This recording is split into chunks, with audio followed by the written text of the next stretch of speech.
Ya, Assalamualaikum warahmatullahi wabarakatuh. Perkenalkan, nama saya Rita Ramadan Barak, NIM C116 dari Departemen Perikanan Budidaya, Fakultas Perikanan dan Ilmu Kelautan IPB.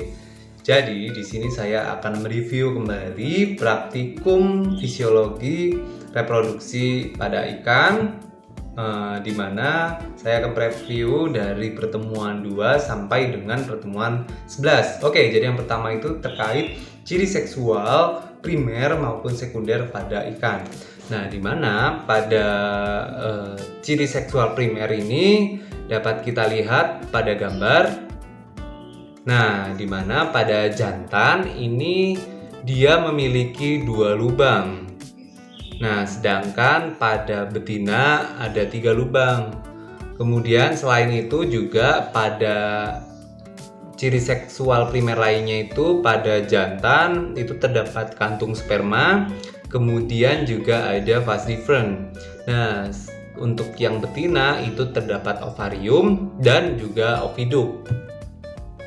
Nah, selanjutnya itu yang sekunder ya, itu ada dimorfisme, di mana bisa kita lihat dari ukurannya.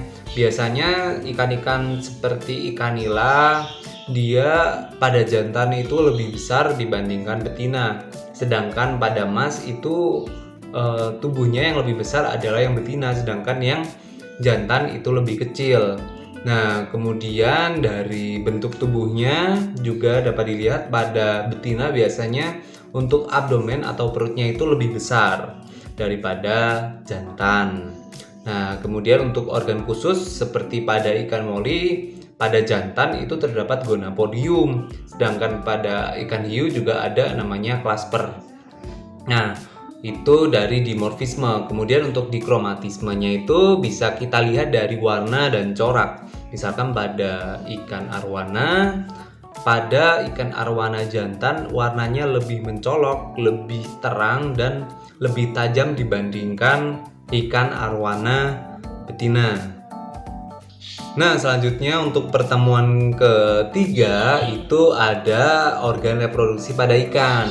Nah, untuk pada betina sendiri bisa dilihat pada gambar. Ya, ini adalah organ betina yaitu ovarium. Nah, kemudian di sebelahnya ini ada organ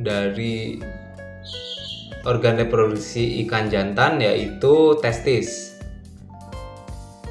Ya, selanjutnya pada bab keempat kita mengamati terkait perkembangan gonad.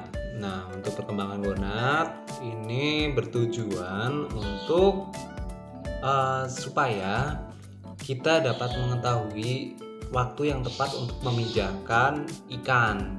Nah, kemudian juga untuk memahami untuk ikan-ikan yang baru ini bagaimana sih siklusnya. Nah, kita bisa tahu dari tingkat perkembangan gonad ini.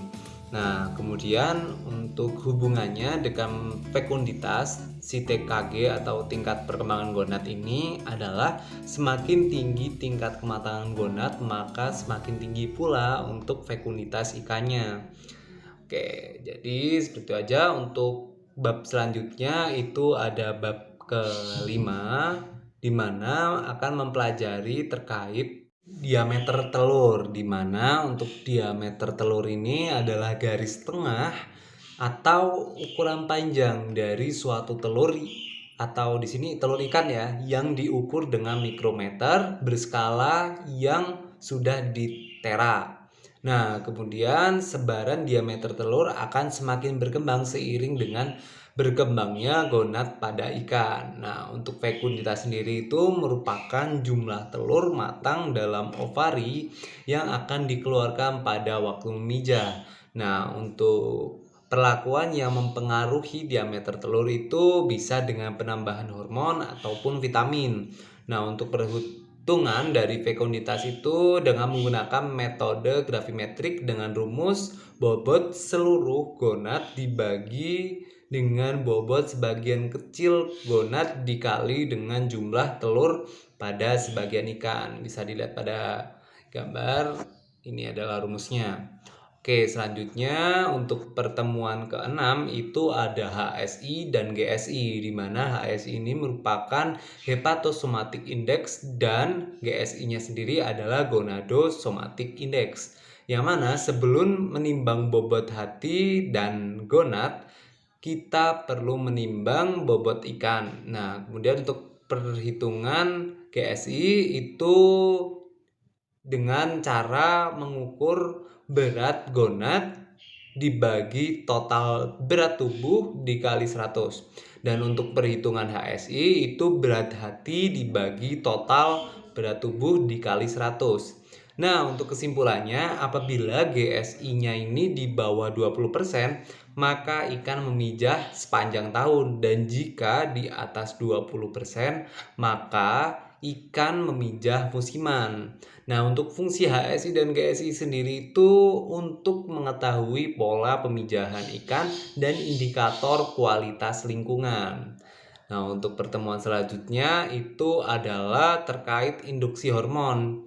Nah, untuk induksi hormonnya sendiri itu kita dapat melakukannya secara oral ataupun direndam ataupun diinjeksikan atau disuntikan.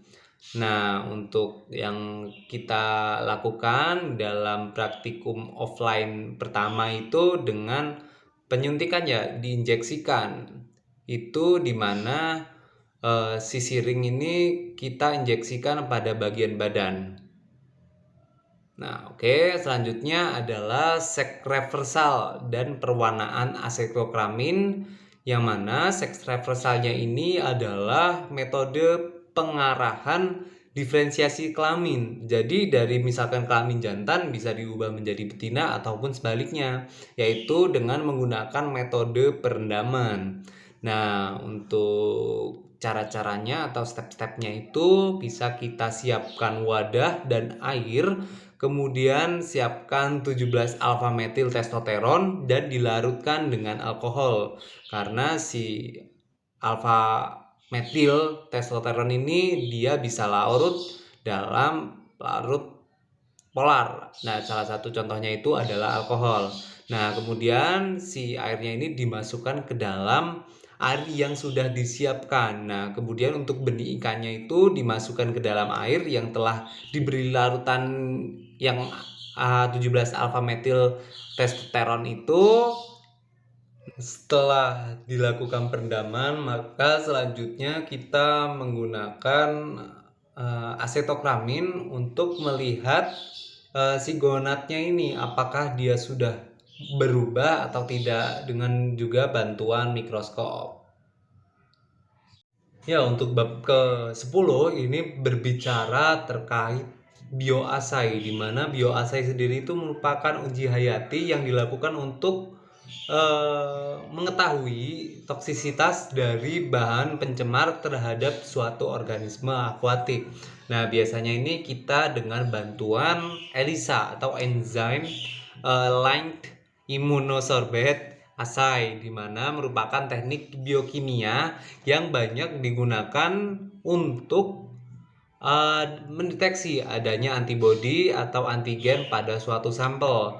Nah, untuk prinsip dari teknik bioassay ini sendiri itu di mana deteksi antigen atau antibodi itu berdasarkan prinsip ikatan antigen atau antibodi spesifik menggunakan panjang gelombang sebagai pembacaan pada ELISA reader.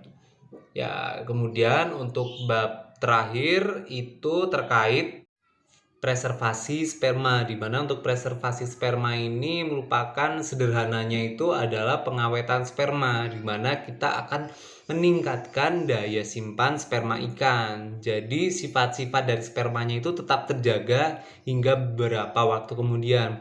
Nah, untuk praktikum kemarin itu di mana sperma yang akan dipreservasi itu dengan menambahkan larutan extender, di mana larutan extender ini berfungsi sebagai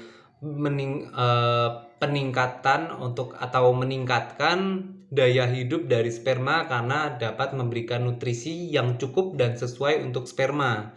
Nah, kemudian setelah di sperma sudah terjaga, maka kita akan melihat motilitas dan daya hidup dari sperma itu dengan menggunakan mikroskop. Nah, setelah itu kita juga menghitung banyaknya sperma pada sampel.